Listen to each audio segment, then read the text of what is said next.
এখানে এসে তো খুবই ভালো লাগলো। তো যারা থাইল্যান্ডে ঘুরতে আসবেন তারা কিন্তু ভুলেও এই জিনিসটা স্কিপ করবেন না। ওল্ড ফুকেট টাউনে গেলে খুবই ভালো লাগবে।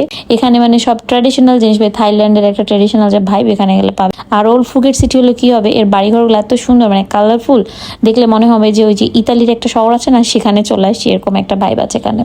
তো এখানে একটা টাইডের দোকান ছিল, তো আমার টাইডের জিনিসগুলো না খুবই ভালো লাগে। আর এটা হচ্ছে আমার পছন্দের কালার, নীল এবং সাদা। তো এই দোকানে যত জিনিস ছিল সব কিন্তু নীল আর সাদা এই কম্বিনেশনে করা। তো আমি এখান থেকে কিছু কেনাকাটা করলাম না, দামটা একটু বেশি।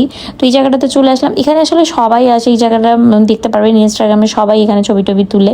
তো সবাই ছবি তোলার জন্য এখানে আসে। তো এটা কিন্তু একটা ক্যাফে, এখানে ফটোশ্যুট করলে তারা আবার কিছুই বলে না। এরপরে এই ওল্ড ফুকেট টাউনেই কিন্তু মার্কেট ছিল, তো একটু ঘোরাফেরা করছিলাম। বাট এখানে প্রাইসটা অনেক বেশি। যেহেতু আমি ব্যাংকক থেকে শপিং করব, সেই জন্য এখানে আমি আর মানে কিছুই কেনাকাটা করছি না। কারণ আমরা এখন অনেক দিনই আসলে থাইল্যান্ডে থাকবো, তো আবার ব্যাগ নিয়ে টানাটানি করা খুবই কষ্টের হয়ে যায়। তো এই জন্য আমি আসলে কোথাও থেকে কিছু কেনাকাটা করছি না, তবে ঘুরে ঘুরে দেখছি, খুবই ভালো লাগছে। ওল্ড ফুকেট টাউনটা আসলে এত ভালো লাগে, এত সুন্দর স্ট্রাকচারগুলো, মানে খুবই সুন্দর একটা, এক এক বাড়ি এক এক কালার করা, তো খুবই ভালো লাগে, মানে অ্যাস্থেটিক একটা ভাইব।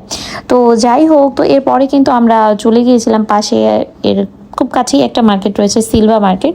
তো মার্কেটের ব্লগটা আমি আরেকদিন শেয়ার করবো, আজকে অলরেডি ভিডিওটা অনেক লং হয়ে গিয়েছে। তো আপনারা যারা কম খরচে ফুকেট ঘুরে বেড়াতে চান, তারা চাইলে এরকম একটা স্কুটার অথবা গাড়ির রেন্ট নিয়ে ঘুরতে পারে। আর খাবার দাবারের দামও কিন্তু এখানে অনেকটাই কম। তো আশা করবো আজকের ব্লগটা আপনাদের উপকারে এসেছে। দেখা হচ্ছে পরবর্তী ব্লগে। আল্লাহ হাফেজ।